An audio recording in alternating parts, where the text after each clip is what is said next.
Kalau suatu hari nanti TikTok Shop ditutup di Indonesia, jujur saya mungkin salah satu seller yang tidak terlalu keberatan dan saya malah setuju. Saya akan mendukung kalau TikTok Shop itu ditutup di Indonesia. Padahal saya sendiri juga seller. Saya juga berjualan di TikTok dan bahkan saya berani bilang saya mungkin yang pertama akan setuju kalau TikTok Shop di Indonesia ditutup kembali. Masalahnya bukan TikTok yang jelek teman-teman, tapi karena aturan-aturan di dalamnya yang sangat, kalau saya sebagai seller itu merasa sangat terlalu diberatkan. Contoh sederhana aja, ketika kita anggap aja kita sudah dapat ulasan 100 bintang 5 dan dari 100 itu hanya 3 bintang 1 aja, rating kita drop. Dan ketika rating kita drop itu banyak sekali PR yang harus kita kerjakan. Buat teman-teman yang belum ngalamin hal yang sama kayak Mas Gus, mungkin lebih Mas, kenapa TikTok harus ditutup padahal TikTok lagi bagus-bagusnya, pasti keberatan seperti itu teman-teman. Apalagi yang baru buka toko di TikTok terus tokonya rame, orderannya banyak, paling juga keberatan. Mas Gus kalaupun di posisi sama seperti kalian yang baru buka di TikTok langsung rame, itu pasti juga akan merasa hal yang sama. Cuma jangan terlena kalau sudah mengalami salah satu contoh yang Mas Gus ceritakan di atas tadi, pasti kalian akan sependapat dengan Mas Gus juga. Dan saya sendiri juga sudah melihat banyak yang sudah calon klien-klien Mas Gus itu juga cerita. Bahkan ada satu orang Bandung itu cerita orderan yang setiap harinya 2.500 per hari itu sepi-sepinya, bahkan kalau rame bisa sampai 6.000. Itu gara-gara hanya karena ratingnya turun anjlok, dia langsung orderannya cuma 10.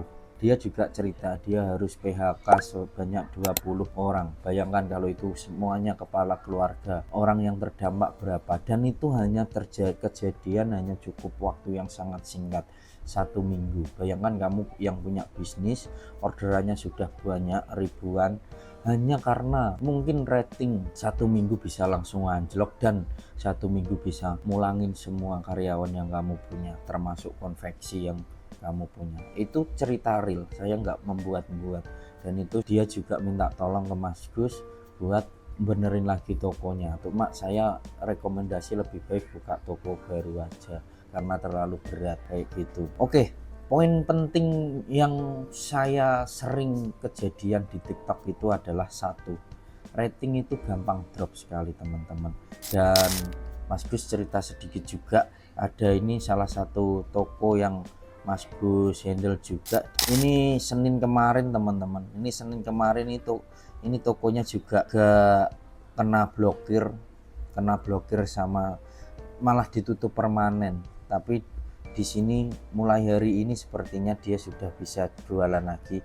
Saya juga sempat khawatir juga kalau uangnya nggak bisa ditarik, tapi alhamdulillah kemarin ternyata masih bisa. Nih mulai nggak bisa dibuka itu mulai tanggal 10 kemarin teman-teman.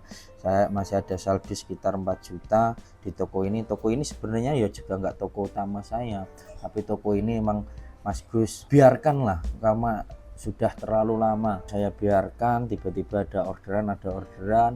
Cuma emang kemarin nggak tahu itu tiba-tiba ratingnya anjlok karena ada beberapa tidak terpenuhi dan langsung ada keterangannya toko ditutup permanen. Tapi nggak tahu ini kok buka lagi. Dan ini salah satu yang mendasari kenapa Mas Gus juga mending tokonya TikTok ditutup aja, salah satunya kejadian ini. Dan masih ada banyak lagi poin-poin yang pengen saya sampaikan lagi. Salah satunya yang berikut ini. Yang menyebabkan tokonya itu biasa ditutup itu pertama adalah rating yang gampang drop. Contoh sederhana kayak yang tadi di awal saya ceritakan, rating yang kita dapat rating bintang 5 100, tiba-tiba dalam 1 minggu kita dapat rating bintang 1 3, ratingnya hampir turun, itu bisa 0,8 0,5, langsung dropnya kencang banget teman-teman. Dan itu efeknya macam-macam. Kalau sudah ngomong rating di bawah 3,5 kita sudah nggak bisa ikut affiliate, dan kalau ngomong di bawah 3 sepertinya gratis ongkir akan hilang juga. Kalau sampai kayak toko yang saya contohkan tadi itu ratingnya kemarin itu ketika ditutup itu 2,0, dan itu tokonya ditutup sementara atau permanen, tapi sudah dibuka lagi. Itu yang paling penting, soalnya kalau sudah affiliate ditutup, gratis ongkir hilang, kayak yang saya ceritakan tadi, orderan yang tadinya 2.500 per hari, cari orderan 10 aja susah gitu teman-teman. Itu poin penting. Terus yang kedua, masalah bom COD. Padahal kita masih nyambung dari yang poin pertama tadi. Poin pertama, rating itu kan dari ulasan yang bagus, tingkat pengembalian, tingkat chat dan lain sebagainya harus bagus semua. Yang poin kedua ini masih nyambung di yang pertama, rating. Bom COD itu ada oknum nggak bertanggung jawab, dia order di toko kita, dikasih alamat ke orang random. Di orang random itu kalau dia terima paketnya, si oknum ini akan pengembalian barangnya. Ya sebagai seller dapat 2 komplain, retur yang dari si oknum nggak bertanggung jawab ini barangnya diganti, yang kedua retur orang yang nggak merasa pesan, dia harus ganti juga. Walaupun bisa kita banding, tapi prosesnya sangat lama dan butuh waktu, dan itu menyita yang harusnya kita bisa fokus untuk marketing, live atau yang lainnya. Kita harus setiap hari menyiapkan barang bukti buat banding itu supaya uang kita juga diganti. Itu sangat membuat saya kesal sebenarnya. Sampai sekarang pun bom COD juga TikTok belum bisa mengatasinya. Yang terakhir, toko bisa tiba-tiba ditutup kayak yang saya contohkan tadi teman-teman. Bayangkan teman-teman orderannya udah banyak, udah terlanjur nyetok banyak, hire, tim packing, tim admin banyak, bahkan kalau yang produksi sendiri sudah membuat konveksi, tiba-tiba toko ditutup. Rasanya kayak apa? Pasti sedih banget teman-teman. Dan saya rasa itu poin pentingnya juga. Banyak kejadian di TikTok itu emang produk yang tadinya nggak rame, kita tiba-tiba rame, terus kita sudah terlanjur nyetok banyak, tiba-tiba produknya redam gitu aja.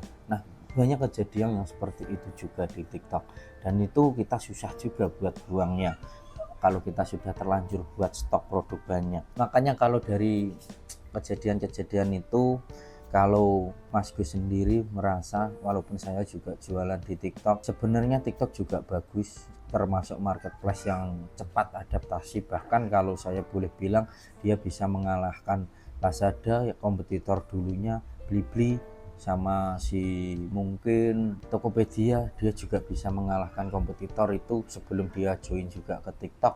Tapi sayangnya peraturan-peraturan yang aneh dan gak masuk akal dan gak ngotak itu yang bikin saya mungkin mending lebih baik ditutup aja, kita fokus Shopee aja. Kalau Shopee itu saya rasa lebih fair di situ, dan mungkin ilmunya juga masih bisa dipelajari juga.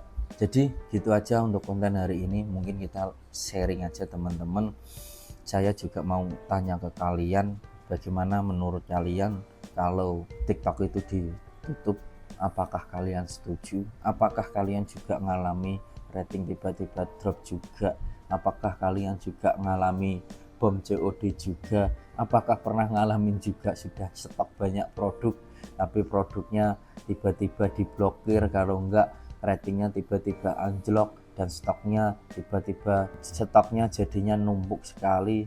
Seperti itu teman-teman boleh cerita di kolom komentar, kita cari jalan keluarnya bareng-bareng, kita sharing bareng-bareng.